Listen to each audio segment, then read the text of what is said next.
realmente se ha avanzado en afiliación Buenos días para todos, muy complacido de estar aquí. Gracias a la rectora Cecilia María, a Salomón por la invitación y muchas gracias a todos por acompañarnos esta mañana a discutir estos temas. Tal vez debo empezar diciendo algo sobre Juan Luis Londoño. Esta reunión está pensada también como un homenaje a Juan Luis.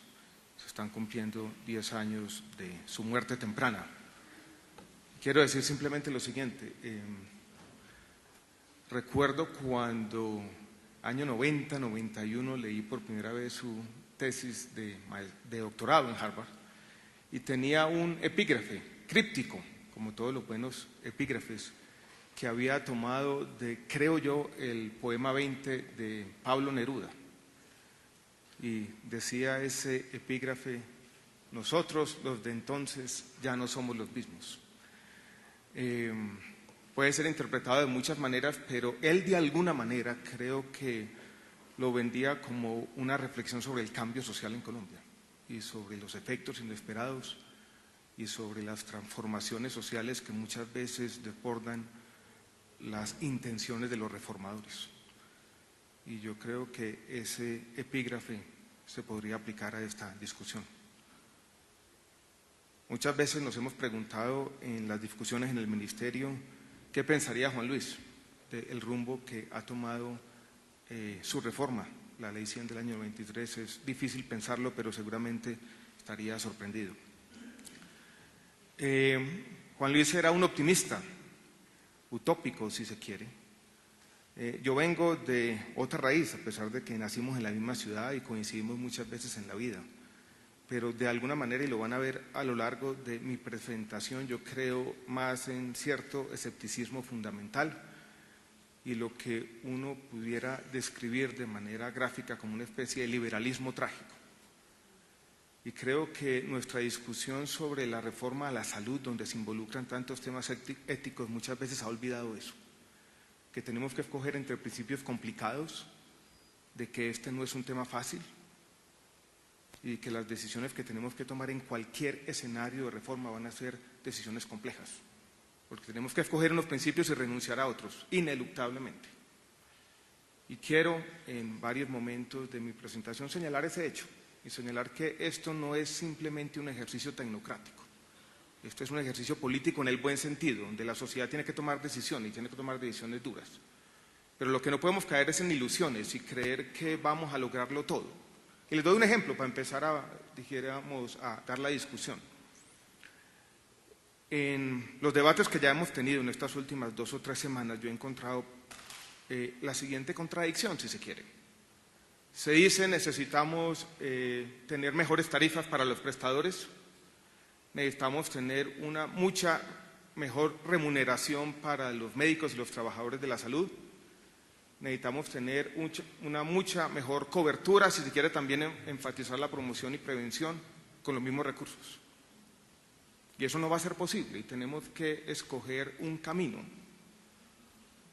Se dice muchas veces que debemos poner mayor énfasis en la promoción y prevención, pero al mismo tiempo se dice que el sistema debe garantizar para aquellos pacientes de alto costo un acceso expedito a todas las tecnologías, incluidas las tecnologías nuevas. Hoy en día en el sistema gastamos una tercera parte en promoción y prevención, de pronto un poquito menos, y una tercera parte también en cubrir las necesidades de esos pacientes que están en el percentil superior, en el 1% que demanda más recursos de salud.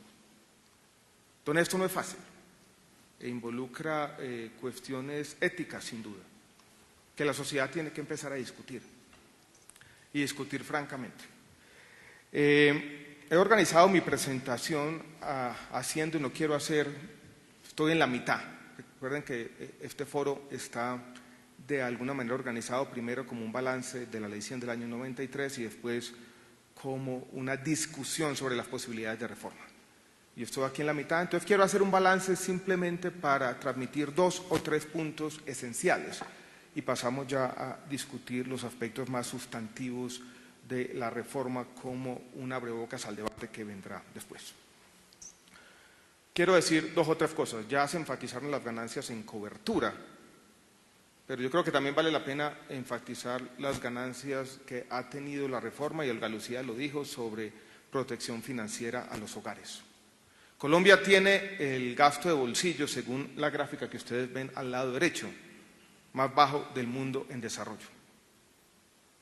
Yo creo que sí es importante tenerlo en cuenta, y eso de alguna manera complica un poco más la situación, porque dice que cualquier reforma que hagamos es una reforma sobre cómo vamos a gastar los recursos públicos ingentes que hay en el sistema.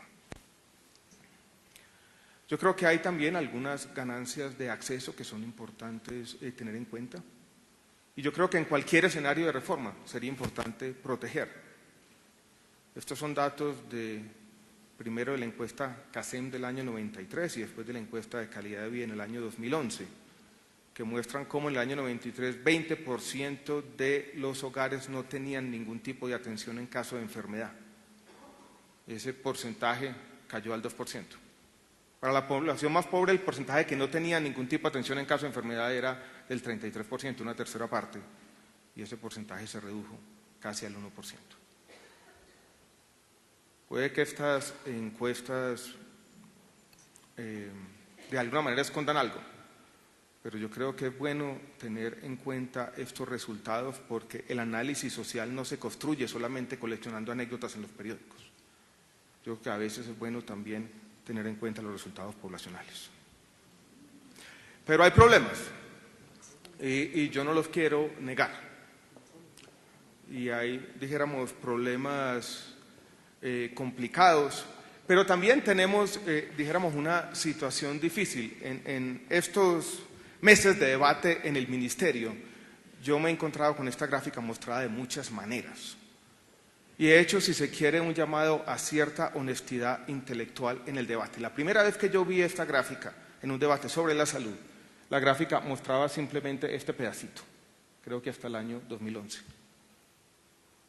Y se trataba de mostrar básicamente como evidencia irrefutable de una gran crisis de salud pública.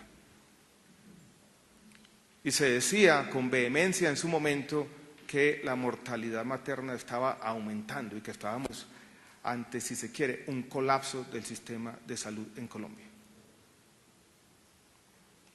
Uno tiene que mirar la gráfica en cierto contexto y en perspectiva, y lo que muestra la perspectiva adecuada es que la mortalidad materna ha venido disminuyendo, se estanca a un nivel alto, uno podría decir inaceptable. Pero yo creo que dada esta gráfica uno no puede hablar de un aumento de la mortalidad materna. Quise averiguar, yo vengo también de la escuela de Alfred Marshall, el economista del siglo XIX, que decía en su momento que la naturaleza no da saltos. Y aquí algo pasó. El espionaje todavía no está listo, pero parece que lo que pasó fue que una funcionaria del Instituto Nacional de Salud estaba en licencia de maternidad, no pudo registrar los datos y por eso tuvimos una aparente caída en el año 2008 que no tiene nada que ver con las tendencias reales. Entonces lo que hemos tenido es básicamente un estancamiento de la mortalidad materna a un nivel muy alto, pero no podemos hablar de un aumento. Y, doctor Yepes, si usted mira los otros indicadores, por ejemplo, en malaria, claramente ha habido una disminución sustancial de la disminución de la mortalidad por malaria en Colombia, lo mismo por tuberculosis. Tenemos problemas preocupantes con la sífilis congénita, que yo tampoco quiero negar. Usted dice bien que no podemos utilizar la mortalidad infantil y la esperanza de vida para mostrar los efectos de la reforma y que deberíamos tener en cuenta las tendencias seculares para aislar ese efecto. Eso no es fácil, porque surge inmediatamente la pregunta de cómo modelo yo esa tendencia. ¿Es una tendencia lineal, exponencial, o hay rendimientos decrecientes y uno lo debía entonces modelar de una manera parabólica o otra cosa? Es muy difícil aislar el efecto. Y los investigadores se verán siempre abocados a tomar decisiones. Y vamos a convertir una discusión ideológica en una discusión instrumental, aburrida a veces. Pero cuando yo mostré en alguna discusión los datos de mortalidad materna y esperanza de vida, simplemente quería hacer un hecho, que más allá de si uno logra aislar el efecto de la reforma, uno no puede hablar de un colapso, de una gran crisis de salud pública cuando los principales indicadores no han caído y han aumentado a un ritmo que es mayor que el de nuestra región. Yo creo que eso también, como hecho, independientemente de si se puede aislar o no el efecto de la reforma sobre esos indicadores, pero como hecho, es un hecho relevante en la discusión. Y las metáforas a veces son poderosas, pero a mí la primera que usted usó no me gusta. Yo no creo que uno pueda partir y liderar un esfuerzo reformista simplemente diciendo aquí tenemos una falla multisistémica y esto requiere tierra arrasada y borrón y cuenta nueva. Vuelvo un poco al escepticismo. Yo tal vez soy un reformador cauteloso y yo creo que cualquier cosa que hagamos tiene que tratar de construir sobre algunos de los resultados que se han tenido y preservar esas ganancias de acceso, de equidad y, si se quiere, de protección financiera a los hogares, que hacen parte de los logros sociales de la última generación de colombianos, que no son muchos, para decirlo de manera clara. Sobre los problemas, nosotros no negamos los problemas, ni yo digo que aquí solamente exista una crisis financiera, ni mucho menos. Es más, estoy completamente de acuerdo con lo que se ha dicho esta mañana aquí. Tenemos problemas de calidad, de fragmentación, de oportunidad del servicio. Así lo muestran las encuestas, que tampoco son desastrosas, pero muestran que aquí más de la mitad de los colombianos no evalúa bien la calidad de los servicios que recibe y, en general, un número importante dice que los servicios son regulares y malos. Claro que tenemos problemas. Muchas veces los problemas tienen esta dimensión, donde claramente son inaceptables. Aquí tenemos el tiempo en promedio, según este sistema de información del Ministerio de Salud y Protección Social, que demora un niño para recibir tratamiento o para acceder a un tratamiento en caso de cáncer. Si ustedes suman ahí los meses, es 1 año y medio, y eso es inaceptable. Y cualquier reforma tiene que estar orientada a esto y nada más. Hay algo que también muchas veces en estos temas de las reformas sociales se olvida. Nosotros aquí, todos, en esta sala, yo creo que estamos de acuerdo sobre los objetivos. Todos queremos que esto cambie. Todos queremos orientar cualquier reforma a tener mejores resultados en salud y una mayor calidad. Aquí no hay, dijéramos, unos que tienen una mayor superioridad moral y que están pensando en la gente, mientras otros perversamente están pensando en la salud de las instituciones financieras. No, todos estamos pensando en la salud de la gente. Pero la discusión sobre los objetivos es fácil. La discusión más compleja, donde cada uno tiene una visión distinta del cambio social y donde de alguna manera entran en colisión las ideologías y nuestras visiones que son diferentes por talante, por educación, por lo que fuere, es la discusión sobre los medios. Y yo quiero, en lo que les voy a presentar más adelante, poner el énfasis sobre la dificultad de los medios, porque las reformas y el cambio social no es fácil. Tampoco es aceptable la fragmentación. Este es un mapa tomado de un estudio de la Universidad Nacional que muestra cómo muchos pacientes de enfermedades crónicas, de cáncer en este caso también, son paseados por todo el país, porque la EPS de garaje que estaba por aquí solo tenía abierta los servicios, entonces manda a la persona para Cali, no hay hogares de paso, hay tragedias familiares, hay problemas que son inaceptables y que cualquier esfuerzo de reforma tiene que empezar a resolver o por lo menos a mostrar una salida de esta encrucijada. Porque este es un sistema que no tiene otro nombre, es inhumano. Y tenemos que tratar de volver a restablecer una mínima humanidad, a pesar de todas las ganancias, porque las cosas, dijéramos, tampoco son incompatibles. Y los juicios maniqueos yo creo que no nos llevan a tener éxito en nuestros esfuerzos reformistas. Y también hemos tenido, dijéramos, distorsiones. Yo quiero llamar la atención sobre solo una de ellas, que la traigo a cuento porque ha ocupado la atención del Ministerio de Salud y Protección Social en los últimos años y tiene que ver con lo que pasó con esa otra parte del plan de beneficios que alguien ha llamado el post-jurisprudencial. Pero miren lo que pasa en el sistema de salud en la última década, cómo estos recobros en billones de pesos pasan de 120.000 millones a 2,4, hoy en día están aquí en 1,8. Y cómo estos recobros, que fue lo único que logró alinear todos los incentivos del sistema perfectamente. Todos se pusieron de acuerdo para pasarle la cuenta al Estado. Las EPS, los hospitales, las farmacéuticas, los médicos y los pacientes, todos. Los incentivos perfectamente alineados. ¿Y a quién benefició? No a los más pobres. Se perdió, doctora Olga Lucía, ese aspecto que tenía la Ley 100 del año 93, que era su progresividad. Y el 50% de ese gasto se concentró en el 20% más rico de la población. Y de aquí también vienen algunas de las dificultades financieras, que son, yo creo que, inescapables también. No quiero aburrirlos con una gráfica de diagnóstico, pero si ustedes estuvieran en mi lugar, se dan cuenta que yo no es que quiera privilegiar esto, sino que de alguna manera cualquier ministro de Salud y Protección Social tiene que lidiar con este problema. Problema donde hay, dijéramos, una gran crisis de flujo de recursos. Estos son los vínculos más complicados. Aquí el FOSIGA le debe 2 billones de pesos, dicen ellos, a las EPS por los recobros que han sido glosados. Ellos lo llaman cuentas por cobrar al FOSIGA. Yo les digo, ese nombre no me gusta. Estos son simplemente unas conciliaciones sin resolver. Ustedes pasaron una cuenta, un auditor le puso una X y dijo, eso no se puede pagar. Ustedes siguieron insistiendo y diciendo, páguenmela. Y vamos a ver si tienen razón o no. Y aquí hay 2 billones de pesos. Aquí hay otro tanto, y muchas de estas EPS del régimen contributivo dicen, ¿por qué no me pagan aquí? Nosotros no le podemos pagar a los hospitales. Pero aquí también ha habido desviación de recursos, como dijo bien el doctor Yepes. Y corrupción, si se quiere también. Lo peor que pasó en el sistema y lo que queremos resolver con la reforma también es que usted le entregaba a un supuesto asegurador cientos de miles de millones de pesos sin un régimen de inversiones claro, y el tipo invertía esa liquidez en canchas de golf o en edificios. Y eso no puede volver a pasar. Y ahí sí, en eso yo creo que tiene razón el doctor Yepes, eso se hizo con cierta negligencia del gobierno, que no tuvo un régimen de inversiones claros hasta el año 2007, y los decretos de habilitación de algunas de esas EPS todavía son materia de discusión.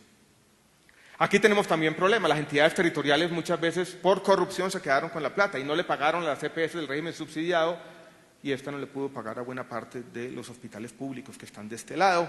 Aquí hay una deuda grandísima acumulada, también hay corrupción en algunas de estas EPS, algunas están liquidadas y han dejado deudas billonarias apuntadas que hoy hacen parte de la discusión permanente de este sistema. Entonces aquí tenemos un problema ingente y tenemos que resolverlo con o sin reforma, porque esto ya está afectando la prestación del servicio y esto no es una obsesión del ministro con temas financieros. Aquí está, en el corto plazo, una de las grandes encrucijadas de este sistema. ¿Cómo han crecido las deudas? Simplemente, mi balance entonces es sencillo. Yo creo que hay algunas ganancias que tendríamos que reconocer, pero hay problemas de calidad, de continuidad, de oportunidad de los servicios. Hay ciertos indicadores de salud pública que nos preocupan. Y hay problemas financieros que han puesto este sector en una encrucijada. Y la reforma tiene que apuntar en esas 3 direcciones, pero teniendo como objetivo preeminente y principal la salud de los colombianos.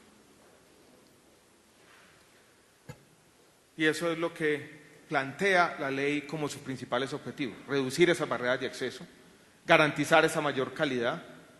Se ha hablado de esto también el día de hoy: recuperar la legitimidad del sistema, evitar la corrupción y prevenir la desviación de recursos, que son objetivos instrumentales, no intrínsecos, pero que vale la pena también poner sobre la mesa.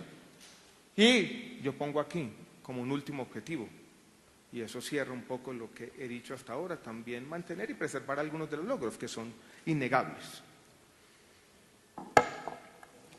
Tiene que haber algunos principios rectores, creo yo no quiero ser exhaustivo aquí, pero quiero enfatizar 2 de ellos. Primero, el de la flexibilidad. Una reforma a la salud, yo creo que es una reforma mucho más compleja que una reforma a las pensiones, por ejemplo. Una reforma a las pensiones paramétrica, en el fondo lo que hace es redefinir un contrato social de manera más o menos sencilla. Usted aumenta las edades, cambia los parámetros del ingreso base de cotización, una cosa a la otra, pero usted está redefiniendo ese contrato de una manera expedita. Una reforma a la salud, en el fondo, es una reforma regulatoria, y lo que trata es de pintar la cancha de una manera diferente para que los agentes públicos y privados empiecen a jugar este juego de una manera distinta, que lleve a la satisfacción de los objetivos. Los instrumentos que uno tiene como reformador a la mano son, si se quiere, precarios. Es una redefinición de los incentivos. A no ser que uno tuviera un sistema completamente público y centralizado. Y yo creo que aquí estaríamos más o menos de acuerdo que no queremos movernos ineluctablemente hacia allá. Si eso es así, uno tiene que generar en cualquier reforma la capacidad para hacer cambios sobre la marcha y para ser flexible, y no puede llenar una ley de inflexibilidades. Porque las consecuencias de la reforma siempre van a desbordar las intenciones de los reformistas. Entonces tampoco podemos obsesionarnos en que básicamente esta reforma es una, sale del Congreso y será esa. No, la reforma lo que quiere o lo que debería hacer es apuntar en alguna dirección clara, cambiar los incentivos, pero también darnos la oportunidad para experimentar y hacer un ajuste continuo sobre la marcha. Y queremos también, yo creo que en eso estoy convencido y más o menos hay un acuerdo, yo lo he visto en las diferentes propuestas, que esta reforma tenga un énfasis territorial, que privilegie la descentralización, que de alguna manera tenga en cuenta que los servicios se prestan es en el territorio, muy lejos del piso 23, aquí cerquita, del Ministerio de Salud. Dicho eso, la reforma va a tocar 4 puntos principales, los que tienen que ver con cualquier sistema, los aspectos de financiamiento, del plan de beneficios, de la administración y de la prestación del servicio. Y voy de manera rápida a exponer los 4 o 5 elementos principales. La reforma arranca con el financiamiento, donde, si se quiere, en el país se dio un cambio sustancial a finales del año pasado con la reforma tributaria, al sustituir las contribuciones de los empleadores por impuestos generales. Hay algunas dudas sobre lo que eso implica en términos de sostenibilidad del sistema. Yo quiero ser enfático en que los cálculos que yo conozco muestran que la sostenibilidad del sistema no está amenazada, ni mucho menos. Yo diría incluso que si esas proyecciones son ciertas y hay algún margen para el error, el sistema va a tener mayores recursos y va a aumentar el gasto en salud público. Incluso en algunas de las últimas discusiones de la reforma tributaria se aprobó un punto adicional que le va a traer en términos reales 400.000 millones de pesos más de recursos al sistema anualmente. ¿Qué es lo que plantea entonces en este primer punto el financiamiento? Tener un fondo único, que no es un tema polémico, si se quiere, es algo que hace parte de las discusiones de este país desde hace tiempo, y que uno podría justificar esta idea del fondo único de manera muy simple diciendo lo siguiente. La ley 100 del año 93 estuvo basada en un fondo virtual que se llamó el FOSIGA. Y ese fondo virtual lo que hizo fue delegarle algunas de las labores de administración, y aquí la redundancia vale, a un administrador fiduciario. Primero a un consorcio de fiduciarias privadas que manejó el FOSIGA y después al consorcio actual de fiduciarias o de fiducias públicas. Lo que dijeron primero las fiducias privadas cuando se salieron es: nosotros ya no estamos dispuestos a hacer eso, el Estado nos delegó unas cosas que él debió haber hecho. Y al salirse, estos señores se llevaron un aprendizaje importante del sistema. Y ese corazón del sistema, que era la subcuenta de compensación del FOSIGA, se quedó sin quien hiciera las cosas. Las fiducias que hoy lo están manejando han dicho una y otra vez: nosotros estamos aquí por un ratico y nos vamos a salir. Entonces lo primero que hay que decir es que tenemos que llegar o tenemos que cambiar. Esto ya no va a poder simplemente delegarse a un administrador fiduciario o a alguien que haga el trabajo por el Estado lo va a tener que hacer y vamos a tener que tener un fondo con personería jurídica. Ese es un primer paso. Y esto va a ser una entidad estatal. Como maneja muchos recursos y como lo vamos a ver, va a tener unas funciones de pago, va a tener que ser vigilada por la Superintendencia Financiera. ¿Qué hemos pensado entonces? Que algunas de las labores de afiliación que hoy realizan las CPS se concentren en este fondo. Esa es una primera labor. Que este fondo también concentre las labores de recaudo de las contribuciones que hoy realizan también por delegación las CPS del régimen contributivo. Que el fondo tenga un bolsillo, una subcuenta especial para reasegurar los pacientes de alto costo. Entonces va a también tener funciones de reasegurador. Y que tenga también, sea un fondo pagador por delegación de los administradores. Entonces va a ser un fondo complejo y ha despertado un poco de inquietud. Ha habido 2 tipos de críticas a las que yo quiero responder de manera clara. Una, dicen, este es el seguro social otra vez. No, este no es un gran asegurador público. No es un super Caprecom. Qué miedo un super Caprecom, pero no lo es. Simplemente lo que está haciendo es unas labores claras, vuelvo y repito, de afiliación, de recaudo de las contribuciones, de reaseguro y de giro directo, como hoy ocurre en el régimen subsidiado, a los prestadores públicos y privados. La facilidad de giro directo ustedes pueden entenderla, quienes son versados en el sistema, como una generalización del giro directo del régimen subsidiado también al régimen contributivo, buscando, entre otras cosas, que la desviación de recursos del pasado se acabe de una vez por todas. Esto es, si se quiere, un mecanismo adicional de control que se necesita en el sistema. Al acumular estas 14 diferentes fuentes de financiación en el fondo, yo creo que vamos a simplificar algunas cosas. Por ejemplo, hemos pensado que el esfuerzo municipal, que hoy nos suma 200.000 millones de pesos y que es una fuente de complejidad, se sustituya por otra fuente, y eso lo estamos haciendo. El mecanismo de compensación, que es bastante complejo y que hoy es fuente también de dificultades operativas, va a ser mucho más fácil con el nuevo fondo. Vamos a tener mayor control sobre el recaudo. Ustedes saben muy bien que las EPS no tenían ningún incentivo para controlar la elusión. Al fin de cuentas recibían la UPC independientemente de su recaudo. Entonces yo creo que es un fondo que va a facilitar la operación del sistema, que va a tener controles, que nos va a permitir tener las cuentas claras también. Porque hoy en día se sigue diciendo a este sistema le sobran, yo he oído incluso la cifra de 20 billones de pesos, que yo no sé de dónde sale. Por lo menos el fondo, uno va a poder decir cuántos son los recursos acumulados. Tal vez el punto más importante de todos es que este fondo va a empezar a generar información.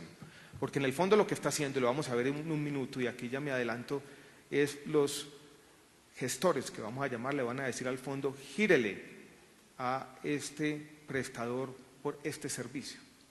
Y así vamos a saber algo que no hemos sabido históricamente, es en qué nos gastamos la plata de la salud. Hace 2 días me decía un prestador que no le gustaba mucho la idea de este fondo, porque el Estado iba a darse cuenta, tarde o temprano, que ese prestador le estaba cobrando por una apendicitis este valor a uno de las EPS, un valor que era 3 veces mayor a otra y un valor que era 2 veces inferior a otra. Yo le dije, pues las razones que usted me está dando son precisamente por las que a mí me gusta el fondo. Y si se quiere, con esa información vamos a tener información para hacer algo que yo creo que el país tarde o temprano va a tener que hacer, y es tener un tarifario. Es un tema difícil, pero yo creo que ineluctablemente nos vamos a mover hacia allá. Yo tenía miedo del tema. Antes de venir aquí esta mañana estábamos con una conversación con algunos de quienes saben de estos temas internacionales. Yo le planteé, yo dije, tener tarifas desde el sector público es complicado, sobre todo a mí me da miedo las presiones de economía política de muchos de los prestadores, y vamos a tener así el equivalente del paro cafetero, el paro de la salud cada año, para que las tarifas se aumentan quién sabe cómo. Y el tipo se rió de mí y dijo, no es ingenuo, eso ya lo tienen que hacer todos los países del mundo y los gobiernos tienen que ser capaces de lidiar con ese tipo de presiones de economía política. Pero lo bueno de todo es que el fondo nos va a permitir hacer eso como toca. Entonces, uno tiene que ir, dijéramos, cuando se imagina esta reforma más allá de los efectos obvios y pensar qué otro tipo de instrumentos o qué otro tipo de información van a estar disponibles para el Estado con este tipo de innovaciones. Todo el fondo es la primera innovación. Segundo, vamos a redefinir el plan de beneficios. Yo creo que es un tema que tampoco es muy polémico, la forma como está definido el plan de beneficios en Colombia, con esta lista detallada, larga, de formas farmacéuticas explícitas, con concentración, presentación, se prestó para todo tipo de incentivos perversos. Alguien me dijo, o me mencionó esta estadística, el 80% de los principios activos en Colombia, un poco más del 80%, se recobran con presentaciones distintas. Y ese es el sentido que tiene que acabarse, eso no tiene sentido. Entonces hemos pensado una transición para incluir lo que hoy hace parte del no post al post, una transición que tiene que tomar algún tiempo, pero aquí viene la dificultad. Cuando uno habla de un plan definido distinto, con base, si se quiere, en una lista negativa y con base en alguna lista indicativa de principios activos, necesita un mecanismo para la actualización de esas listas, sobre todo de la lista negativa. Y necesita, como lo dijo Olga Lucía, un mecanismo legítimo que permita construir ese no o ese sí alternativo. Y lo que plantea la ley en este capítulo es ese mecanismo. Porque hoy en día tenemos innovaciones médicas pertinentes, no estamos hablando solamente de quimioterapia y de cosas de esas, sino pertinentes, a las que la sociedad va a tener que decirle no. Y eso es difícil. Y esto involucra inmediatamente cuestiones éticas.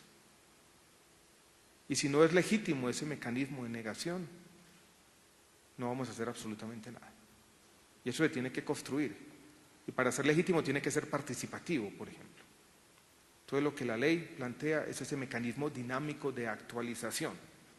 Si mañana una farmacéutica viene y dice yo tengo esta droga que aparentemente es mágica para curar una especie agresiva de cáncer de próstata, y los estudios médicos muestran que en promedio esa medicina aumenta la esperanza de vida 2 o 3 meses más. Y uno hace, dijéramos, un mecanismo participativo donde se demuestran los estudios médicos, la gente dice una cosa, dice la otra, y la sociedad dice, no, esto va por ahora de la lista negativa. Eso nos va a permitir tener un orden en la forma como el Estado asume su responsabilidad con el derecho fundamental a la salud, que es uno de esos otros principios de los que todos estamos partiendo. Pero no es fácil, y esto va a generar una discusión interesante y nos va a llevar a un tema sobre el que quiero referirme al final, y es que necesariamente necesitaremos entonces conectar esta discusión con la ley estatutaria en salud, y aquí en la ley ordinaria el mecanismo de pronto nos va a quedar todavía chueco. Esto es lo que pensamos ganar con esa redefinición del plan de beneficios. Yo creo que el plan de beneficios es algo que tiene que conservarse en cualquier escenario de reforma. Para mí existe una conexión clarísima entre un plan de beneficios y el derecho fundamental a la salud. Yo creo que hablar de una cosa, hablar de derecho fundamental, si uno no lo refiere a un plan de beneficios claro, es difícil. Paso el tercer elemento de la reforma. Y viene este tema complejo donde los incentivos son fundamentales de cómo la plata que tenemos en un fondo va a llegar a los prestadores. ¿Alguien se imagina un modelo sin ningún tipo de intermediación? Cuando se dice deróguese la ley 100 o acábese la intermediación completamente, yo no sé muy bien eso qué significa. Puede ser tener un único asegurador público. Yo no creo que aquí muchos estén de acuerdo con eso, el super Caprecom. O alguien podría imaginarse una cosa distinta, entregarle una chequera del fondo único a cada prestador y a cada médico y que giren contra eso.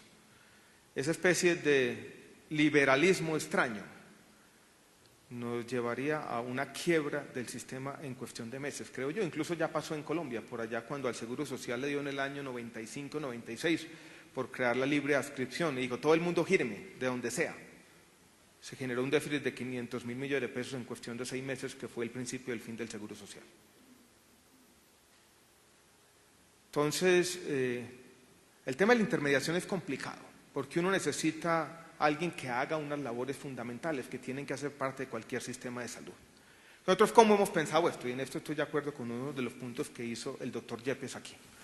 Hemos pensado en unos señores que les vamos a poner otro nombre, que ya no van a administrar la plata, ya no tienen intermediación financiera, ya no están pensando en la plata que está en sus cuentas, sino que van a ser los gestores de la salud. Manejan la salud, no la plata. Tienen que tener alguna densidad territorial. Van a operar en algunos distritos como estos que hay por aquí, que están basados en la forma como se organizan los servicios de salud en el país. Esta es una grafiquita que hizo un estudiante mío basado en 500 millones de RIPs, que de alguna manera se ve reflejado en este mapita.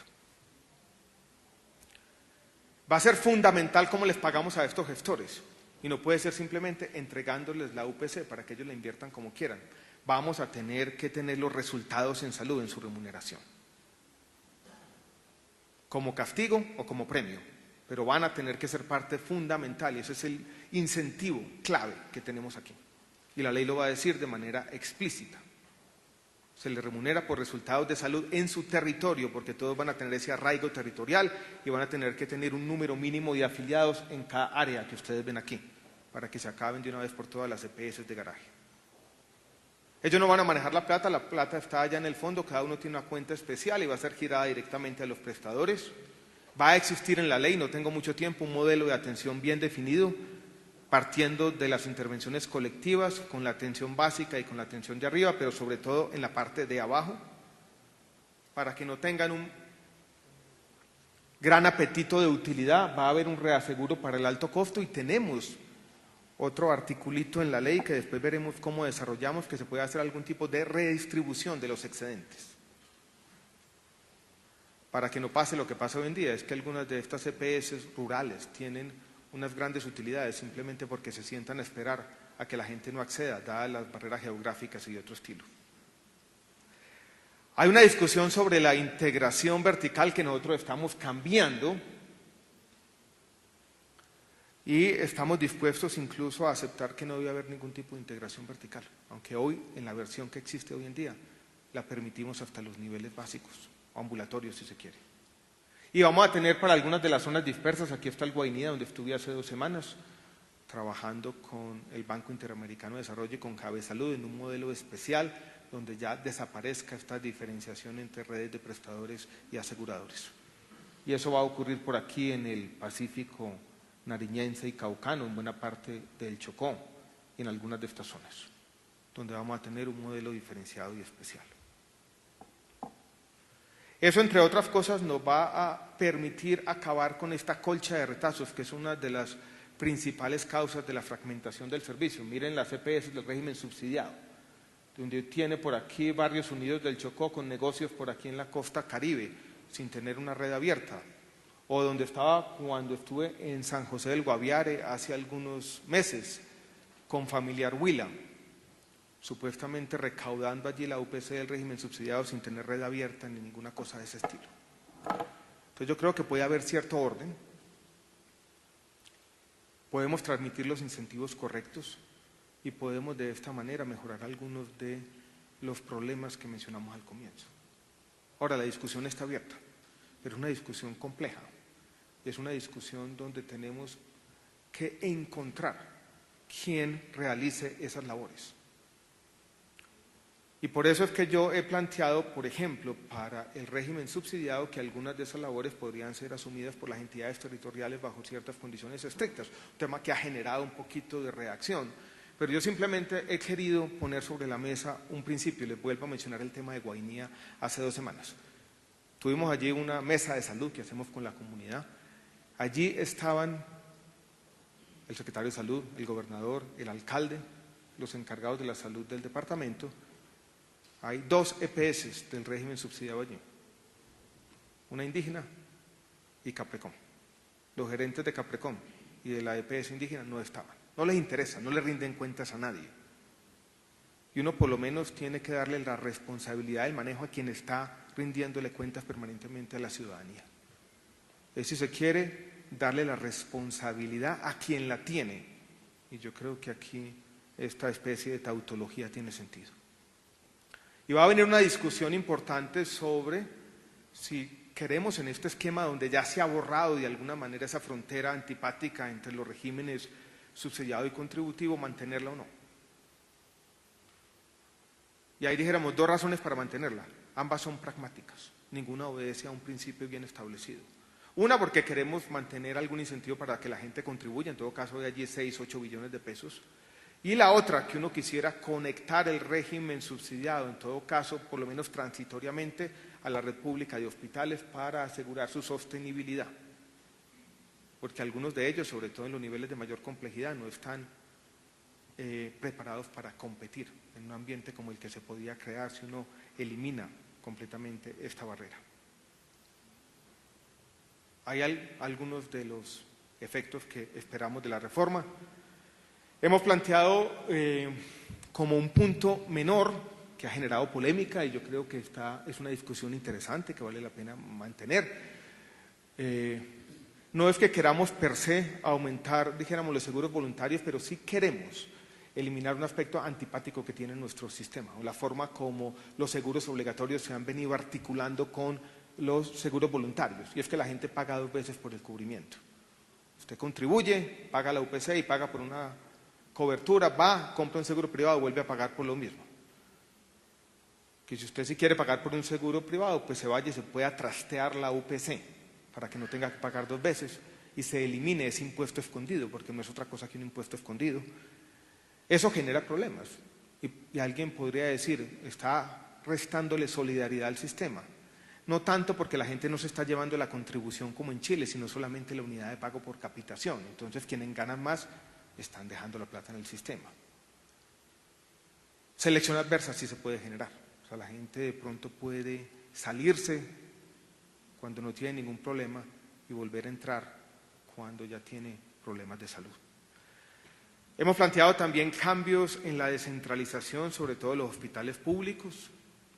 La ley va a tener que tener necesariamente un tema de formalización de los trabajadores de la salud, y hemos cambiado también, hemos querido volver al mundo anterior a la 1438, cuando los gerentes eran nombrados directamente por gobernadores y alcaldes, teniendo en cuenta lo mismo que ya dije sobre quién tiene la responsabilidad política. Hay un capítulo de inspección, vigilancia y control. Solamente les digo esto: el superintendente hablaba conmigo hace 2 semanas y ustedes se quejan, los pacientes, de esto una y otra vez, y tienen razón. ¿Saben qué me dijo el superintendente de salud? Llevo aquí 5 meses en este cargo y no he hecho nada. No ha sido capaz de sancionar ninguna EPS. Y no ha sido capaz porque procesalmente es casi imposible. Cartas van, cartas vienen, apelaciones aquí, apelaciones allá. Entonces se quiere, dijéramos, cambiar procesalmente el régimen de intervenciones y sancionatorio. Y tenemos que crear unas normas de transición. Sobre esto ha habido un poco de inquietud, pero algunos de estos cambios son cambios de fondo y uno necesariamente necesita unas reglas claras de salida, porque hay algunas de las EPS que tendrán que irse. Alguien decía, y les voy a hacer una infidencia, me decía un congresista hace 2 semanas, me decía lo siguiente: no es que esté completamente de acuerdo, pero pues me pareció interesante su interpretación. Me dijo, lo que me gusta de este proyecto no es que elimina las EPS, sino que las aburre. Y en el fondo eso es lo que queremos, ¿no? Quien no esté interesado en gestionar la salud, quien no esté interesado en producir buenos resultados de salud, pues que se vaya. Esto ya no va a ser, dijéramos, un negocio para la intermediación financiera. Mientras tanto, y con esto ya termino, tenemos que seguir trabajando. Y tenemos el desafío de la ley estatutaria, donde tenemos que ver qué vamos a hacer. Esta ley no es sustituta, tiene que ser complementaria de la ley estatutaria. Y mientras tanto hemos venido trabajando en algunos de los temas de flujo de recursos que, vuelvo y repito, son importantes si queremos mantener un sistema de salud operante y no tener una gran crisis de prestación de servicios. Vamos a reglamentar la ley de cuentas maestras, la 1608, para ver si podemos pagar otro porcentaje de los recobros. Seguimos adelante con los programas de saneamiento fiscal y financiero de nuestras entidades prestadoras, y en ayuda o en colaboración con el Ministerio de Hacienda vamos a poner en práctica algunos mecanismos de compra de cartera para evitar la quiebra de algunos de los hospitales o prestadores públicos y privados del país, como corresponde a la responsabilidad del Estado. Este es un momento difícil para el sistema de salud. Yo lo he dicho que confluyen 2 cosas contradictorias: cierta urgencia reformista, pero cierta fatiga reformista. Yo soy consciente de mi responsabilidad. Si esta vez nos equivocamos y llegamos nuevamente a una reforma inocua, eso va a ser muy grave para el país, porque el país también va a perder la credibilidad y va a decir, miren, no somos capaces de reformar esta cosa. Y eso ocurre en buena parte del mundo. Leía un artículo de The Guardian este fin de semana sobre el sistema inglés, que se presenta casi como un paradigma, donde ellos básicamente adolecen de lo mismo. Han tratado de reformarlo muchas veces y han fracasado también sistemáticamente. Termino con esto. Esto es simplemente un proyecto. El gobierno quiere poner algunas ideas sobre la mesa, quiere retomar un liderazgo programático, pero estamos abiertos a la discusión y estamos abiertos a todo tipo de sugerencias y creemos, y lo creo yo fielmente, que esto puede mejorarse de manera drástica. Muchas gracias a todos por la atención. Realmente se ha avanzado en afiliación Buenos días para todos, muy complacido de estar aquí. Gracias a la rectora Cecilia María, a Salomón por la invitación y muchas gracias a todos por acompañarnos esta mañana a discutir estos temas. Tal vez debo empezar diciendo algo sobre Juan Luis Londoño. Esta reunión está pensada también como un homenaje a Juan Luis. Se están cumpliendo 10 años de su muerte temprana. Quiero decir simplemente lo siguiente. Recuerdo cuando, año 90, 91, leí por primera vez su tesis de doctorado en Harvard y tenía un epígrafe críptico, como todos los buenos epígrafes, que había tomado de, creo yo, el poema 20 de Pablo Neruda. Y decía ese epígrafe: nosotros los de entonces ya no somos los mismos. Puede ser interpretado de muchas maneras, pero él de alguna manera creo que lo vendía como una reflexión sobre el cambio social en Colombia y sobre los efectos inesperados y sobre las transformaciones sociales que muchas veces desbordan las intenciones de los reformadores. Y yo creo que ese epígrafe se podría aplicar a esta discusión. Muchas veces nos hemos preguntado en las discusiones en el ministerio qué pensaría Juan Luis del rumbo que ha tomado su reforma, la Ley 100 del año 93. Es difícil pensarlo, pero seguramente estaría sorprendido. Juan Luis era un optimista, utópico si se quiere. Yo vengo de otra raíz, a pesar de que nacimos en la misma ciudad y coincidimos muchas veces en la vida, pero de alguna manera, y lo van a ver a lo largo de mi presentación, yo creo más en cierto escepticismo fundamental y lo que uno pudiera describir de manera gráfica como una especie de liberalismo trágico.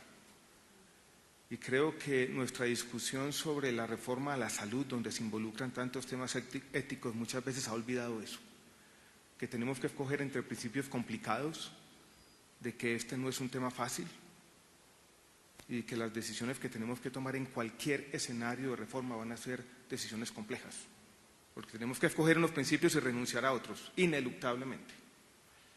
Y quiero en varios momentos de mi presentación señalar ese hecho y señalar que esto no es simplemente un ejercicio tecnocrático. Esto es un ejercicio político en el buen sentido, donde la sociedad tiene que tomar decisiones y tiene que tomar decisiones duras. Pero lo que no podemos caer es en ilusiones y creer que vamos a lograrlo todo. Y les doy un ejemplo para empezar a dar la discusión. En los debates que ya hemos tenido en estas últimas 2 o 3 semanas, yo he encontrado la siguiente contradicción, si se quiere. Se dice necesitamos tener mejores tarifas para los prestadores, necesitamos tener una mucha mejor remuneración para los médicos y los trabajadores de la salud, necesitamos tener una mucha mejor cobertura, si se quiere también enfatizar la promoción y prevención con los mismos recursos. Y eso no va a ser posible y tenemos que escoger un camino. Se dice muchas veces que debemos poner mayor énfasis en la promoción y prevención, pero al mismo tiempo se dice que el sistema debe garantizar para aquellos pacientes de alto costo un acceso expedito a todas las tecnologías, incluidas las tecnologías nuevas. Hoy en día en el sistema gastamos una tercera parte en promoción y prevención, de pronto un poquito menos, y una tercera parte también en cubrir las necesidades de esos pacientes que están en el percentil superior, en el 1% que demanda más recursos de salud. Entonces esto no es fácil e involucra cuestiones éticas sin duda, que la sociedad tiene que empezar a discutir y discutir francamente. He organizado mi presentación haciendo, y no quiero hacer, estoy en la mitad. Recuerden que este foro está de alguna manera organizado primero como un balance de la Ley 100 del año 93 y después como una discusión sobre las posibilidades de reforma. y estoy aquí en la mitad, entonces quiero hacer un balance simplemente para transmitir 2 o 3 puntos esenciales y pasamos ya a discutir los aspectos más sustantivos de la reforma como un abrebocas al debate que vendrá después. Quiero decir 2 o 3 cosas. Ya se enfatizaron las ganancias en cobertura, pero yo creo que también vale la pena enfatizar las ganancias que ha tenido la reforma, y Olga Lucía lo dijo, sobre protección financiera a los hogares. Colombia tiene el gasto de bolsillo, según la gráfica que ustedes ven al lado derecho, más bajo del mundo en desarrollo. Yo creo que sí es importante tenerlo en cuenta, y eso de alguna manera complica un poco más la situación, porque dice que cualquier reforma que hagamos es una reforma sobre cómo vamos a gastar los recursos públicos ingentes que hay en el sistema. Yo creo que hay también algunas ganancias de acceso que son importantes tener en cuenta, y yo creo que en cualquier escenario de reforma sería importante proteger. Estos son datos primero de la encuesta CACEM del año 93 y después de la encuesta de calidad de vida en el año 2011, que muestran cómo en el año 93 20% de los hogares no tenían ningún tipo de atención en caso de enfermedad. Ese porcentaje cayó al 2%. Para la población más pobre, el porcentaje que no tenía ningún tipo de atención en caso de enfermedad era del 33%, una tercera parte, y ese porcentaje se redujo casi al 1%. Puede que estas encuestas de alguna manera escondan algo, pero yo creo que es bueno tener en cuenta estos resultados, porque el análisis social no se construye solamente coleccionando anécdotas en los periódicos. Yo creo que a veces es bueno también tener en cuenta los resultados poblacionales. Pero hay problemas, y yo no los quiero negar. Y hay, dijéramos, problemas complicados, pero también tenemos, dijéramos, una situación difícil. En estos meses de debate en el ministerio, yo me he encontrado con esta gráfica mostrada de muchas maneras. Y he hecho, si se quiere, un llamado a cierta honestidad intelectual en el debate. La primera vez que yo vi esta gráfica en un debate sobre la salud, la gráfica mostraba simplemente este pedacito, creo que hasta el año 2011. Y se trataba de mostrar básicamente como evidencia irrefutable de una gran crisis de salud pública. Y se decía con vehemencia en su momento que la mortalidad materna estaba aumentando y que estábamos ante, si se quiere, un colapso del sistema de salud en Colombia. Uno tiene que mirar la gráfica en cierto contexto y en perspectiva, y lo que muestra la perspectiva adecuada es que la mortalidad materna ha venido disminuyendo, se estanca a un nivel alto, uno podría decir inaceptable. Esa medicina aumenta la esperanza de vida 2 o 3 meses más. Y uno hace, dijéramos, un mecanismo participativo donde se demuestran los estudios médicos, la gente dice una cosa, dice la otra, y la sociedad dice, no, esto va por ahora de la lista negativa. Eso nos va a permitir tener un orden en la forma como el Estado asume su responsabilidad con el derecho fundamental a la salud, que es uno de esos otros principios de los que todos estamos partiendo.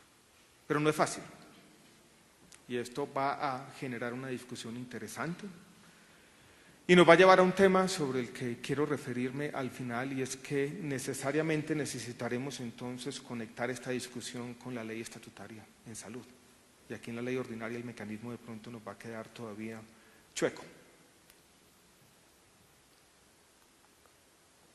Esto es lo que pensamos ganar con esa redefinición del plan de beneficios. Yo creo que el plan de beneficios es algo que tiene que conservarse en cualquier escenario de reforma. Para mí existe una conexión clarísima entre un plan de beneficios y el derecho fundamental a la salud. Yo creo que hablar de una cosa, hablar de derecho fundamental, si uno no lo refiere a un plan de beneficios claro, es difícil. Paso al tercer elemento de la reforma. Y viene este tema complejo donde los incentivos son fundamentales de cómo la plata que tenemos en un fondo va a llegar a los prestadores. ¿Alguien se imagina un modelo sin ningún tipo de intermediación? Cuando se dice deróguese la ley 100 o acábese la intermediación completamente, yo no sé muy bien eso qué significa. Puede ser tener un único asegurador público. Yo no creo que aquí muchos estén de acuerdo con eso, el super Caprecom. O alguien podría imaginarse una cosa distinta. Entregarle una chequera del fondo único a cada prestador y a cada médico y que giren contra eso. Esa especie de liberalismo extraño nos llevaría a una quiebra del sistema en cuestión de meses, creo yo. Incluso ya pasó en Colombia, por allá cuando al Seguro Social le dio en el año 95, 96, por crear la libre adscripción, y dijo, todo el mundo gíreme, de donde sea. Se generó un déficit de 500.000 millones de pesos en cuestión de 6 meses, que fue el principio del fin del Seguro Social.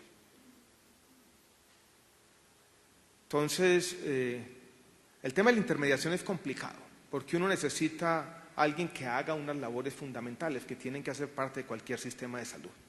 Nosotros, ¿cómo hemos pensado esto? Y en esto estoy de acuerdo con uno de los puntos que hizo el doctor Yepes aquí. Hemos pensado en unos señores que les vamos a poner otro nombre, que ya no van a administrar la plata, ya no tienen intermediación financiera, ya no están pensando en la plata que está en sus cuentas, sino que van a ser los gestores de la salud. Manejan la salud, no la plata.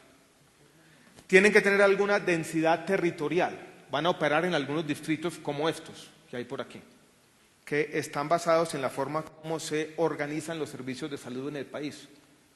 Esta es una grafiquita que hizo un estudiante mío basado en 500 millones de RIPs, que de alguna manera se ve reflejado en este mapita. Va a ser fundamental cómo les pagamos a estos gestores. Y no puede ser simplemente entregándoles la UPC para que ellos la inviertan como quieran. Vamos a tener que tener los resultados en salud en su remuneración. Como castigo o como premio. Pero van a tener que ser parte fundamental y ese es el incentivo clave que tenemos aquí. Y la ley lo va a decir de manera explícita. Se les remunera por resultados de salud en su territorio, porque todos van a tener ese arraigo territorial y van a tener que tener un número mínimo de afiliados en cada área que ustedes ven aquí, para que se acaben de una vez por todas las EPS de garaje. Ellos no van a manejar la plata está allá en el fondo, cada uno tiene una cuenta especial y va a ser girada directamente a los prestadores. Va a existir en la ley, no tengo mucho tiempo, un modelo de atención bien definido, partiendo de las intervenciones colectivas, con la atención básica y con la atención de arriba, pero sobre todo en la parte de abajo, para que no tengan un gran apetito de utilidad. Va a haber un reaseguro para el alto costo y tenemos otro articulito en la ley que después veremos cómo desarrollamos, que se puede hacer algún tipo de redistribución de los excedentes.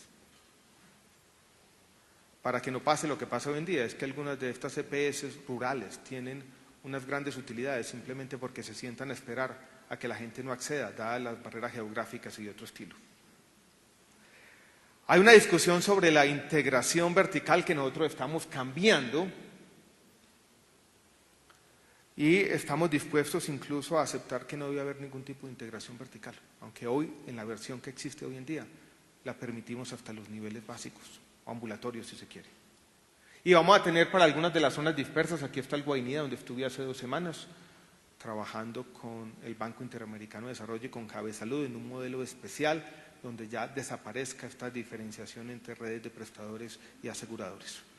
Y eso va a ocurrir por aquí en el Pacífico nariñense y caucano, en buena parte del Chocó y en algunas de estas zonas, donde vamos a tener un modelo diferenciado y especial.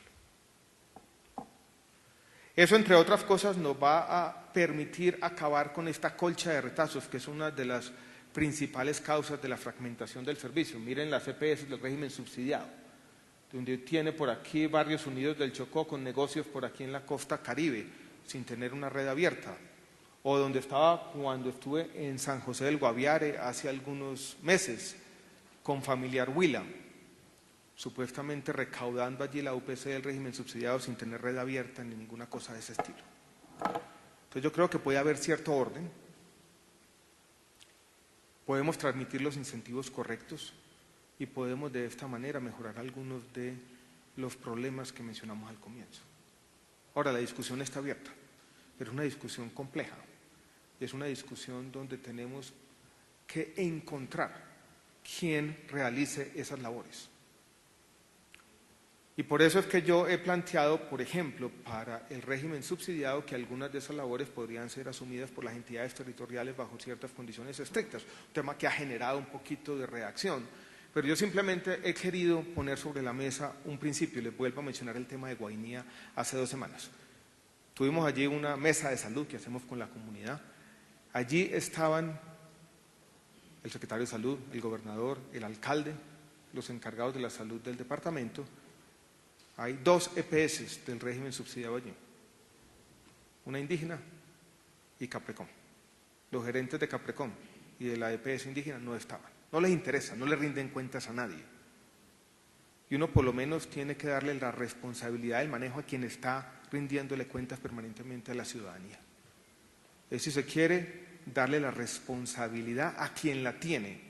Y yo creo que aquí esta especie de tautología tiene sentido. Y ese corazón del sistema, que era la subcuenta de compensación del FOSIGA, se quedó sin quien hiciera las cosas. Las fiducias que hoy lo están manejando han dicho una y otra vez: nosotros estamos aquí por un ratico y nos vamos a salir. Entonces, lo primero que hay que decir es que tenemos que llegar, o tenemos que cambiar. Esto ya no va a poder simplemente delegarse a un administrador fiduciario o a alguien que haga el trabajo por el Estado. El Estado lo va a tener que hacer y vamos a tener que tener un fondo con personería jurídica. Ese es un primer paso. Y esto va a ser una entidad estatal. Como maneja muchos recursos y como lo vamos a ver, va a tener unas funciones de pago, va a tener que ser vigilada por la Superintendencia Financiera. ¿Qué hemos pensado entonces? Que algunas de las labores de afiliación que hoy realizan las CPS se concentren en este fondo. Esa es una primera labor. Que este fondo también concentre las labores de recaudo de las contribuciones que hoy realizan también por delegación las CPS del régimen contributivo. Que el fondo tenga un bolsillo, una subcuenta especial para reasegurar los pacientes de alto costo. Entonces va a también tener funciones de reasegurador. Y que tenga también, sea un fondo pagador por delegación de los administradores. Entonces va a ser un fondo complejo y ha despertado un poco de inquietud. Ha habido 2 tipos de críticas a las que yo quiero responder de manera clara. Una, dicen, este es el seguro social otra vez. No, este no es un gran asegurador público. No es un super Caprecom. Qué miedo un super Caprecom, pero no lo es. Simplemente lo que está haciendo es unas labores claras, vuelvo y repito, de afiliación, de recaudo de las contribuciones, de reaseguro y de giro directo, como hoy ocurre en el régimen subsidiado, a los prestadores públicos y privados. La facilidad de giro directo ustedes pueden entenderla, quienes son versados en el sistema, como una generalización del giro directo del régimen subsidiado también al régimen contributivo, buscando, entre otras cosas, que la desviación de recursos del pasado se acabe de una vez por todas. Esto es, si se quiere, un mecanismo adicional de control que se necesita en el sistema. Al acumular estas 14 diferentes fuentes de financiación en el fondo, yo creo que vamos a simplificar algunas cosas. Por ejemplo, hemos pensado que el esfuerzo municipal, que hoy nos suma 200.000 millones de pesos y que es una fuente de complejidad, se sustituya por otra fuente, y eso lo estamos haciendo. El mecanismo de compensación, que es bastante complejo y que hoy es fuente también de dificultades operativas, va a ser mucho más fácil con el nuevo fondo. Vamos a tener mayor control sobre el recaudo. Ustedes saben muy bien que las EPS no tenían ningún incentivo para controlar la elusión. Al fin de cuentas recibían la UPC independientemente de su recaudo. Entonces yo creo que es un fondo que va a facilitar la operación del sistema, que va a tener controles, que nos va a permitir tener las cuentas claras también. Porque hoy en día se sigue diciendo a este sistema le sobran, yo he oído incluso la cifra de 20 billones de pesos, que yo no sé de dónde sale. Por lo menos el fondo, uno va a poder decir cuántos son los recursos acumulados. Tal vez el punto más importante de todos es que este fondo va a empezar a generar información. Porque en el fondo lo que está haciendo, y lo vamos a ver en un minuto, y aquí ya me adelanto, es los gestores, que vamos a llamar, le van a decir al fondo, gírele a este prestador por este servicio. Y así vamos a saber algo que no hemos sabido históricamente, es en qué nos gastamos la plata de la salud. Hace 2 días me decía un prestador que no le gustaba mucho la idea de este fondo porque el Estado iba a darse cuenta, tarde o temprano, que ese prestador le estaba cobrando por una apendicitis este valor a uno de las EPS, un valor que era 3 veces mayor a otra y un valor que era 2 veces inferior a otra. Yo le dije, pues las razones que usted me está dando son precisamente por las que a mí me gusta el fondo. Y si se quiere, con esa información vamos a tener información para hacer algo que yo creo que el país tarde o temprano va a tener que hacer, y es tener un tarifario. Es un tema difícil, pero yo creo que ineluctablemente nos vamos a mover hacia allá. Yo tenía miedo del tema. Antes de venir aquí esta mañana estábamos con una conversación con algunos de quienes saben de estos temas internacionales. Yo le planteé, yo dije, tener tarifas desde el sector público es complicado, sobre todo a mí me da miedo las presiones de economía política de muchos de los prestadores, y vamos a tener así el equivalente del paro cafetero, el paro de la salud cada año para que las tarifas se aumentan, quién sabe cómo. Y el tipo se rió de mí y dijo, no es ingenuo, eso ya lo tienen que hacer todos los países del mundo y los gobiernos tienen que ser capaces de lidiar con ese tipo de presiones de economía política. Pero lo bueno de todo es que el fondo nos va a permitir hacer eso como toca. Entonces, uno tiene que ir, dijéramos, cuando se imagina esta reforma más allá de los efectos obvios y pensar qué otro tipo de instrumentos o qué otro tipo de información van a estar disponibles para el Estado con este tipo de innovaciones.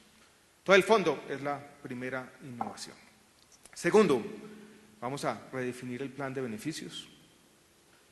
Yo creo que es un tema que tampoco es muy polémico, la forma como está definido el plan de beneficios en Colombia, con esta lista detallada, larga, de formas farmacéuticas explícitas, con concentración, presentación, se prestó para todo tipo de incentivos perversos.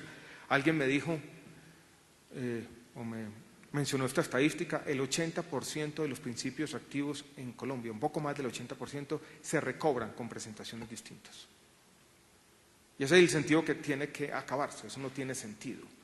Entonces hemos pensado una transición para incluir lo que hoy hace parte del no post al post, una transición que tiene que tomar algún tiempo, pero aquí viene la dificultad. Cuando uno habla de un plan definido distinto, con base, si se quiere, en una lista negativa y con base en alguna lista indicativa de principios activos, necesita un mecanismo para la actualización de esas listas, sobre todo de la lista negativa.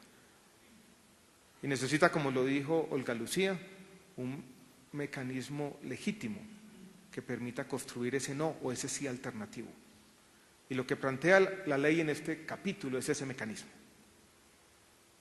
Porque hoy en día tenemos innovaciones médicas pertinentes, no estamos hablando solamente de quimioterapia y de cosas de esas, sino pertinentes, a las que la sociedad va a tener que decirle no. Y eso es difícil. Y esto involucra inmediatamente cuestiones éticas. Y si no es legítimo ese mecanismo de negación, no vamos a hacer absolutamente nada. Y eso se tiene que construir. Y para ser legítimo tiene que ser participativo, por ejemplo. Todo lo que la ley plantea es ese mecanismo dinámico de actualización. Si mañana una farmacéutica viene y dice, yo tengo esta droga que aparentemente es mágica para curar una especie agresiva de cáncer de próstata, y los estudios médicos muestran que en promedio, pero yo creo que dada esta gráfica uno no puede hablar de un aumento de la mortalidad materna. Quise averiguar, yo vengo también de la escuela de Alfred Marshall, el economista del siglo XIX, que decía en su momento que la naturaleza no da saltos. Y aquí algo pasó. El espionaje todavía no está listo, pero parece que lo que pasó fue que una funcionaria del Instituto Nacional de Salud estaba en licencia de maternidad, no pudo registrar los datos y por eso tuvimos una aparente caída en el año 2008 que no tiene nada que ver con las tendencias reales. Entonces lo que hemos tenido es básicamente un estancamiento de la mortalidad materna a un nivel muy alto, pero no podemos hablar de un aumento. Y doctor Yepes, si usted mira los otros indicadores, por ejemplo en malaria, claramente ha habido una disminución sustancial de la disminución de la mortalidad por malaria en Colombia, lo mismo por tuberculosis. Tenemos problemas preocupantes con la sífilis congénita, que yo tampoco quiero negar. Usted dice bien que no podemos utilizar la mortalidad infantil y la esperanza de vida para mostrar los efectos de la reforma y que deberíamos tener en cuenta las tendencias seculares para aislar ese efecto. Eso no es fácil, porque surge inmediatamente la pregunta de cómo modelo yo esa tendencia. ¿Es una tendencia lineal, exponencial, o hay rendimientos decrecientes si uno lo debía entonces modelar de una manera parabólica o otra cosa? Es muy difícil aislar el efecto. Y los investigadores se verán siempre abocados a tomar decisiones. Y vamos a convertir una discusión ideológica en una discusión instrumental, aburrida a veces. Pero cuando yo mostré en alguna discusión los datos de mortalidad materna y esperanza de vida, simplemente quería hacer un hecho, que más allá de si uno logra aislar el efecto de la reforma, uno no puede hablar de un colapso, de una gran crisis de salud pública cuando los principales indicadores no han caído y han aumentado a un ritmo que es mayor que el de nuestra región. Yo creo que eso también, como hecho, independientemente de si se puede aislar o no el efecto de la reforma sobre esos indicadores, pero como hecho, es un hecho relevante en la discusión. Y las metáforas a veces son poderosas, pero a mí la primera que usted usó no me gusta. Yo no creo que uno pueda partir y liderar un esfuerzo reformista simplemente diciendo aquí tenemos una falla multisistémica y esto requiere tierra arrasada y borrón y cuenta nueva. Vuelvo un poco al escepticismo. Yo tal vez soy un reformador cauteloso. Y yo creo que cualquier cosa que hagamos tiene que tratar de construir sobre algunos de los resultados que se han tenido. Y preservar esas ganancias de acceso, de equidad y, si se quiere, de protección financiera a los hogares. Que hacen parte de los logros sociales de la última generación de colombianos, que no son muchos, para decirlo de manera clara. Sobre los problemas, nosotros no negamos los problemas, ni yo digo que aquí solamente exista una crisis financiera, ni mucho menos.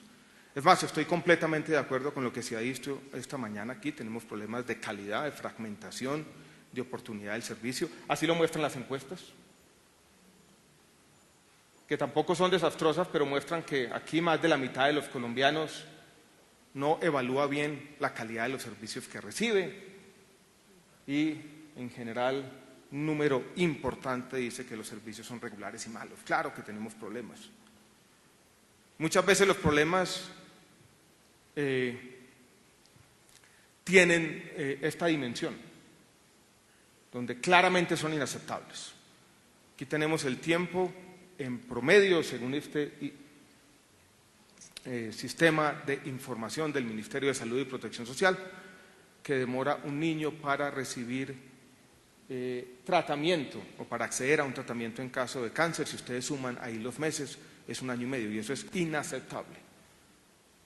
Y cualquier reforma tiene que estar orientada a esto y nada más. Hay algo que también muchas veces en estos temas de las reformas sociales se olvida. Nosotros aquí, todos, en esta sala, yo creo que estamos de acuerdo sobre los objetivos. Todos queremos que esto cambie. Todos queremos orientar cualquier reforma a tener mejores resultados en salud y una mayor calidad. Aquí no hay, dijéramos, unos que tienen una mayor superioridad moral y que están pensando en la gente, mientras otros, perversamente, están pensando en la salud de las instituciones financieras. No, todos estamos pensando en la salud de la gente. Pero la discusión sobre los objetivos es fácil. La discusión más compleja, donde cada uno tiene una visión distinta del cambio social, y donde de alguna manera entran en colisión las ideologías y nuestras visiones que son diferentes por talante, por educación, por lo que fuere, es la discusión sobre los medios. Y yo quiero, en lo que les voy a presentar más adelante, poner el énfasis sobre la dificultad de los medios, porque las reformas y el cambio social no es fácil. Tampoco es aceptable la fragmentación. Este es un mapa tomado de un estudio de la Universidad Nacional que muestra cómo muchos pacientes de enfermedades crónicas, de cáncer en este caso también, son paseados por todo el país, porque la EPS de garaje que estaba por aquí solo tenía abierta los servicios, entonces manda a la persona para Cali, no hay hogares de paso, hay tragedias familiares, hay problemas que son inaceptables y que cualquier esfuerzo de reforma tiene que empezar a resolver o por lo menos a mostrar una salida de esta encrucijada. Porque este es un sistema que no tiene otro nombre, es inhumano. Y tenemos que tratar de volver a restablecer una mínima humanidad, a pesar de todas las ganancias, porque las cosas, dijéramos, tampoco son incompatibles. Y los juicios maniqueos yo creo que no nos llevan a tener éxito en nuestros esfuerzos reformistas. Y también hemos tenido, dijéramos, distorsiones. Yo quiero llamar la atención sobre solo una de ellas, que la traigo a cuento porque ha ocupado la atención del Ministerio de Salud y Protección Social en los últimos años y tiene que ver con lo que pasó con esa otra parte del plan de beneficios que alguien ha llamado el post-jurisprudencial. Pero miren lo que pasa en el sistema de salud en la última década, cómo estos recobros en billones de pesos pasan de 120.000 millones a 2,4, hoy en día están aquí en 1,8. Y cómo estos recobros, que fue lo único que logró alinear todos los incentivos del sistema perfectamente. Todos se pusieron de acuerdo para pasarle la cuenta al Estado. Las EPS, los hospitales, las farmacéuticas, los médicos y los pacientes. Todos. Los incentivos perfectamente alineados. ¿Y a quién benefició? No a los más pobres. Se perdió, doctora Olga Lucía, ese aspecto que tenía la Ley 100 del año 93, que era su progresividad. Y el 50% de ese gasto se concentró en el 20% más rico de la población. Y de aquí también vienen algunas de las dificultades financieras, que son, yo creo que, inescapables también. No quiero aburrirlos con una gráfica de diagnóstico, pero si ustedes estuvieran en mi lugar, se dan cuenta que yo no es que quiera privilegiar esto, sino que de alguna manera cualquier ministro de Salud y Protección Social tiene que lidiar con este problema. Problema donde hay, dijéramos, una gran crisis de flujo de recursos. Estos son los vínculos más complicados. Aquí el FOSIGA le debe 2 billones de pesos, dicen ellos, a las EPS por los recobros que han sido glosados. Ellos lo llaman cuentas por cobrar al FOSIGA, yo les digo, ese nombre no me gusta, estos son simplemente unas conciliaciones sin resolver. Ustedes pasaron una cuenta, un auditor le puso una X y dijo, eso no se puede pagar. Ustedes siguieron insistiendo y diciendo, páguenmela. Y vamos a ver si tienen razón o no. Y aquí hay 2 billones de pesos. Aquí hay otro tanto, y muchas de estas EPS del régimen contributivo dicen, ¿por qué no me pagan aquí? Nosotros no le podemos pagar a los hospitales. Pero aquí también ha habido desviación de recursos, como dijo bien el doctor Yepes. Y corrupción, si se quiere, también. Lo peor que pasó en el sistema y lo que queremos resolver con la reforma también es que usted le entregaba a un supuesto asegurador cientos de miles de millones de pesos sin un régimen de inversiones claro y el tipo invertía esa liquidez en canchas de golf o en edificios.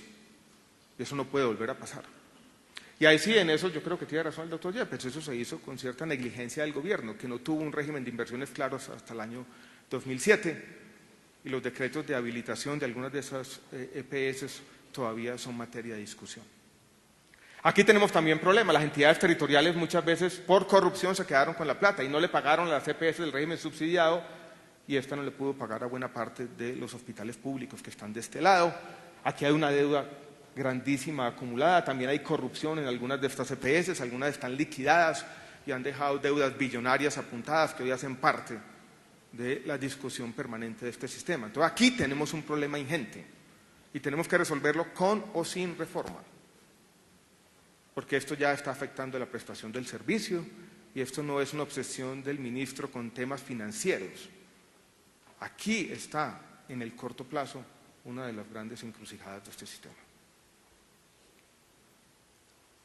¿Cómo han crecido las deudas? Simplemente, mi balance entonces es sencillo. Yo creo que hay algunas ganancias que tendríamos que reconocer, pero hay problemas de calidad, de continuidad, de oportunidad de los servicios. Hay ciertos indicadores de salud pública que nos preocupan. Y hay problemas financieros que han puesto este sector en una encrucijada. Y la reforma tiene que apuntar en esas 3 direcciones, pero teniendo como objetivo preeminente y principal la salud de los colombianos.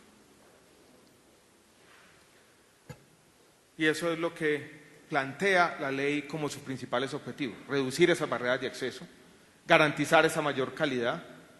Se ha hablado de esto también el día de hoy, recuperar la legitimidad del sistema, evitar la corrupción y prevenir la desviación de recursos, que son objetivos instrumentales, no intrínsecos, pero que vale la pena también poner sobre la mesa. Y yo pongo aquí, como un último objetivo. Y eso cierra un poco lo que he dicho hasta ahora, también mantener y preservar algunos de los logros que son innegables. Tiene que haber algunos principios rectores, creo yo no quiero ser exhaustivo aquí, pero quiero enfatizar dos de ellos. Primero, el de la flexibilidad. Una reforma a la salud yo creo que es una reforma mucho más compleja que una reforma a las pensiones, por ejemplo. Una reforma a las pensiones paramétrica, en el fondo lo que hace es redefinir un contrato social de manera más o menos sencilla. Usted aumenta las edades, cambia los parámetros del ingreso base de cotización, una cosa a la otra, pero usted está redefiniendo ese contrato de una manera expedita. Una reforma a la salud en el fondo es una reforma regulatoria y lo que trata es de pintar la cancha de una manera diferente para que los agentes públicos y privados empiecen a jugar este juego de una manera distinta que lleve a la satisfacción de los objetivos. Los instrumentos que uno tiene como reformador a la mano son, si se quiere, precarios. Es una redefinición de los incentivos. A no ser que uno tuviera un sistema completamente público y centralizado. Y yo creo que aquí estaríamos más o menos de acuerdo que no queremos movernos ineluctablemente hacia allá. Si eso es así, uno tiene que generar en cualquier reforma la capacidad para hacer cambios sobre la marcha y para ser flexible, y no puede llenar una ley de inflexibilidades. Porque las consecuencias de la reforma siempre van a desbordar las intenciones de los reformistas. Entonces tampoco podemos obsesionarnos en que básicamente esta reforma es una, sale del Congreso y será esa. No, la reforma lo que quiere o lo que debería hacer es apuntar en alguna dirección clara, cambiar los incentivos, pero también darnos la oportunidad para experimentar y hacer un ajuste continuo sobre la marcha. Y queremos también, yo creo que en eso estoy convencido y más o menos hay un acuerdo, yo lo he visto en las diferentes propuestas, que esta reforma tenga un énfasis territorial, que privilegie la descentralización, que de alguna manera tenga en cuenta que los servicios se prestan es en el territorio, muy lejos del piso 23, aquí cerquita, del Ministerio de Salud. Dicho eso, la reforma va a tocar 4 puntos principales, los que tienen que ver con cualquier sistema, los aspectos de financiamiento, del plan de beneficios, de la administración y de la prestación del servicio. Y voy de manera rápida a exponer los 4 o 5 elementos principales. La reforma arranca con el financiamiento, donde, si se quiere, en el país se dio un cambio sustancial a finales del año pasado con la reforma tributaria, al sustituir las contribuciones de los empleadores por impuestos generales. Hay algunas dudas sobre lo que eso implica en términos de sostenibilidad del sistema. Yo quiero ser enfático en que los cálculos que yo conozco muestran que la sostenibilidad del sistema no está amenazada, ni mucho menos. Yo diría incluso que si esas proyecciones son ciertas y hay algún margen para el error, el sistema va a tener mayores recursos y va a aumentar el gasto en salud público. Incluso en algunas de las últimas discusiones de la reforma tributaria se aprobó un punto adicional que le va a traer en términos reales 400.000 millones de pesos más de recursos al sistema anualmente. ¿Qué es lo que plantea entonces en este primer punto el financiamiento? Tener un fondo único, que no es un tema polémico, si se quiere, es algo que hace parte de las discusiones de este país desde hace tiempo, y que uno podría justificar esta idea del fondo único de manera muy simple diciendo lo siguiente. La ley 100 del año 93 estuvo basada en un fondo virtual que se llamó el FOSIGA. Y ese fondo virtual lo que hizo fue delegarle algunas de las labores de administración, y aquí la redundancia vale, a un administrador fiduciario. Primero a un consorcio de fiduciarias privadas que manejó el FOSIGA y después al consorcio actual de fiduciarias o de fiducias públicas. Lo que dijeron primero las fiducias privadas cuando se salieron es: nosotros ya no estamos dispuestos a hacer eso, el Estado nos delegó unas cosas que él debió haber hecho. Y al salirse, estos señores se llevaron un aprendizaje importante del sistema.